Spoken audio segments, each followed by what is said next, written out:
At ito'y pinagtatakpan ng mga media na kanilang binabayaran.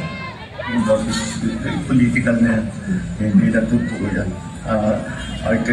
You go to any human rights advocate, there's nothing that we did. Lahat ng pumasok na pulis, hindi armado.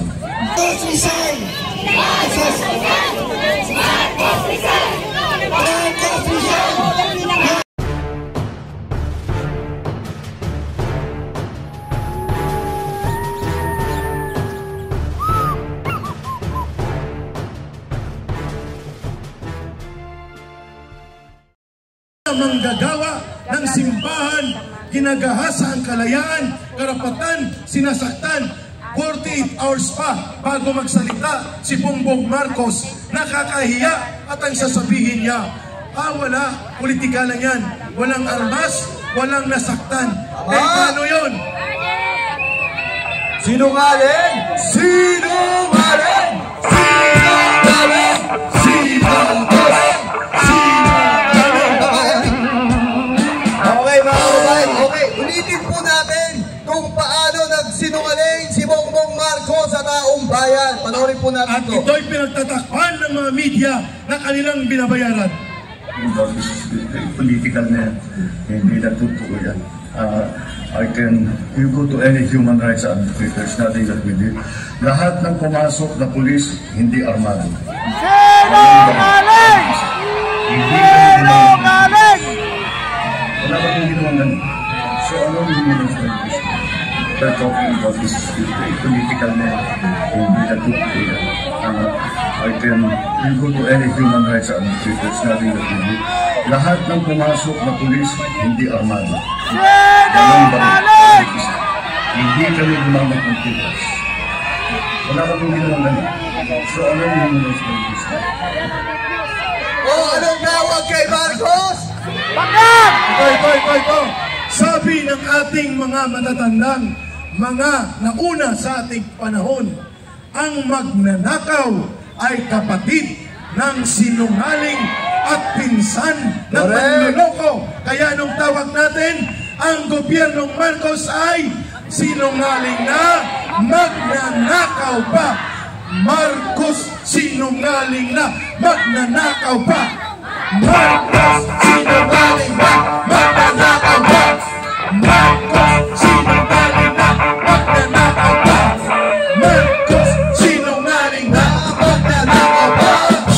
Alam niyo ba na ang 203 billion pesos na utang nila sa buwis ng kanilang mga ipinamana na hari-harian o ang kanilang tinatawag na inheritance tax, sinisingil ng gobyerno, at sabi ng Supreme Court natin, bayaran nyo ang 203 billion pesos. Hanggang ngayon, niluloko pa ni Marcos Jr., presidente na siya, ayaw pang bayaran ang buwis na dapat ibayad sa mamamayan, 203 billion pesos. Anong tawag dyan?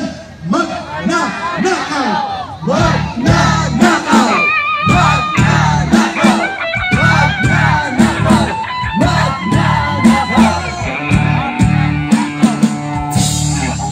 Ayun nga ka, Eric, isipin mo araw-araw tayo ninanakawan ng ating pamahalaan, ng ating Pangulo, at araw-araw din nagsisinungaling. Papayag ba tayo nun?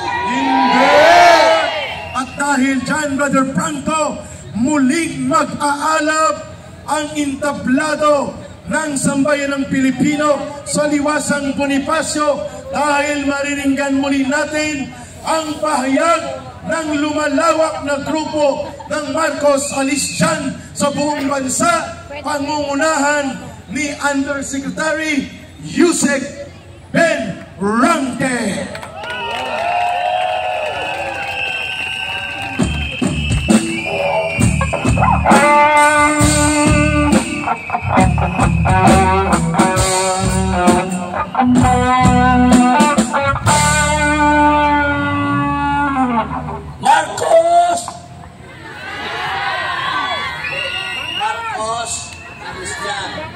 Alistyan Marcos. Okay. Marcos! Alistyan! Sinong aalisin? kayo na ang sisigaw ng makusok.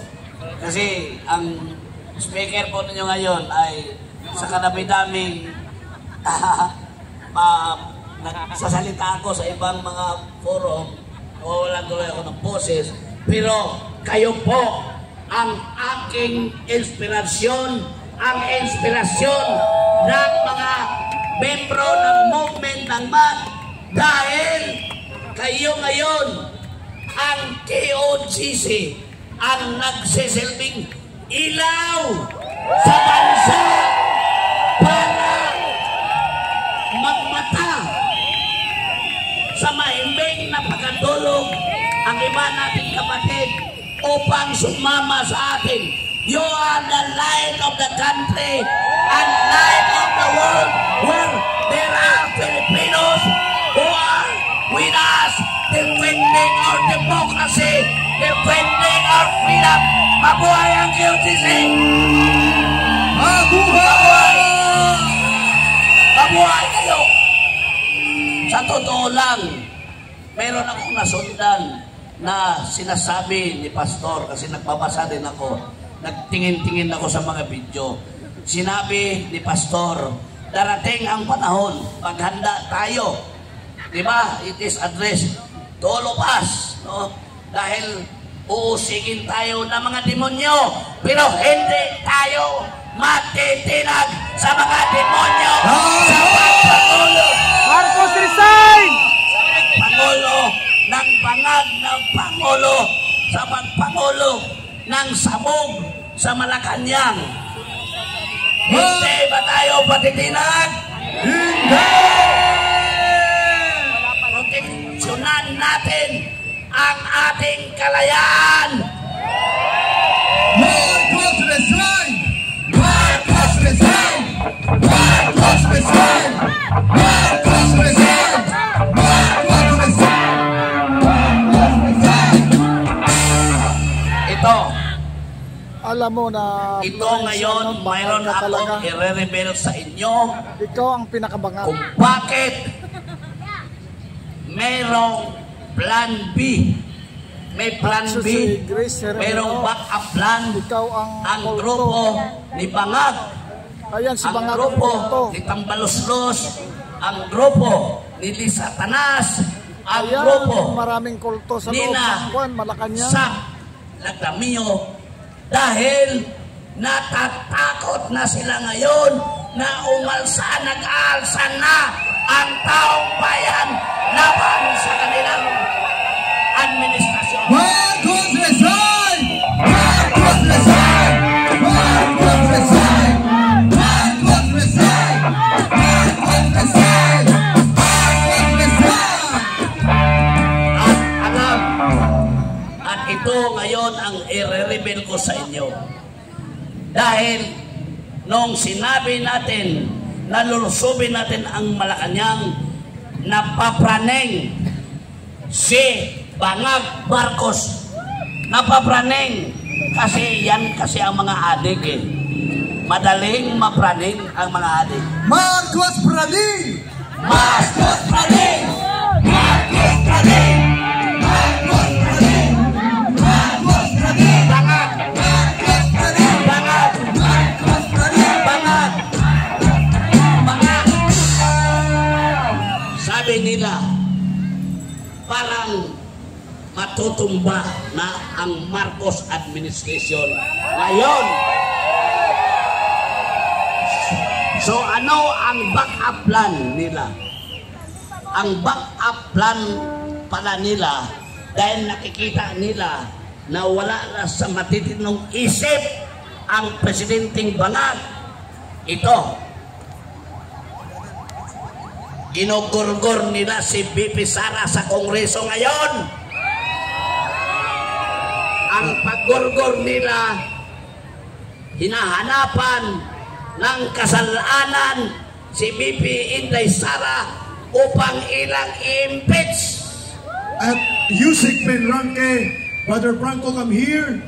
Speaking of the Vice President Sara Duterte, siya ngayon po ay nangunguna sa pagbibigay ng kanyang simpatya sa namatay na kapatid nating si Edwin Cababat, ngayon ay nakahimlay sa Davao City dahil sa mapusok, bayolente at bertugong paglusog ng mga pulis. Yusik Ben, mag-break tayo ng 1 minuto.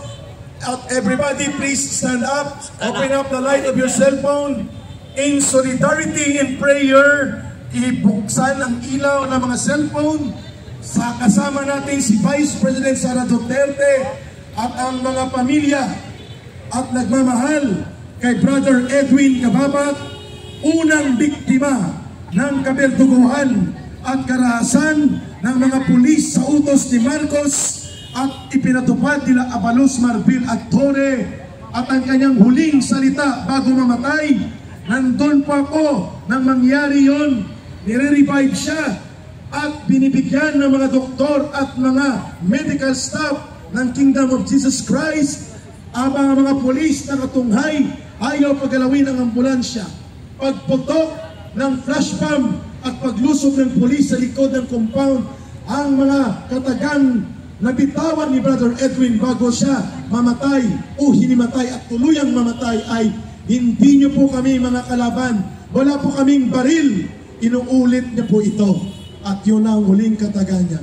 1 minutong katahimikan, itaas po na nakaganitong kamay natin into high heavens, praying to God that there will be mercy dito sa nagaganap na kalapastanganan, pagpatay at walang humpay na malabertugong paglusob ng mga pulis ni Marcos at ng kanyang tauhan sa Kingdom of Jesus Christ, na nagiging isang malaking paglusob na mismo sa karapatan ng bawat mamamayang Pilipino. In 1 minute silence, let us give our prayer and solidarity as we raise our hands to heaven and to the God that we believe in, para po mabigyan ng katarungan ang krimen ni Marcos at ng kanyang mga pulis kay Ginoong or Brother Edwin Cababat. 1 minutong katahimikan.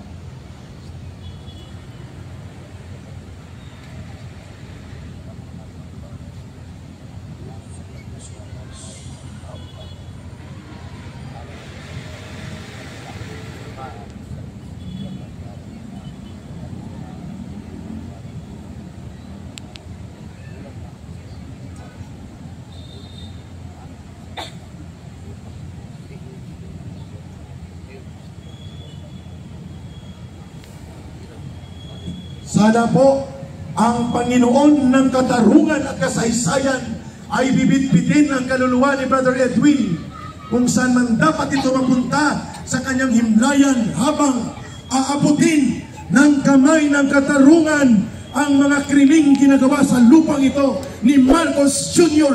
at ng kanyang mga alipores. Maraming salamat, and we can now turn on the light. And thank you, Vice President Sara Duterte, for bringing your presence sa pamilya ni Brother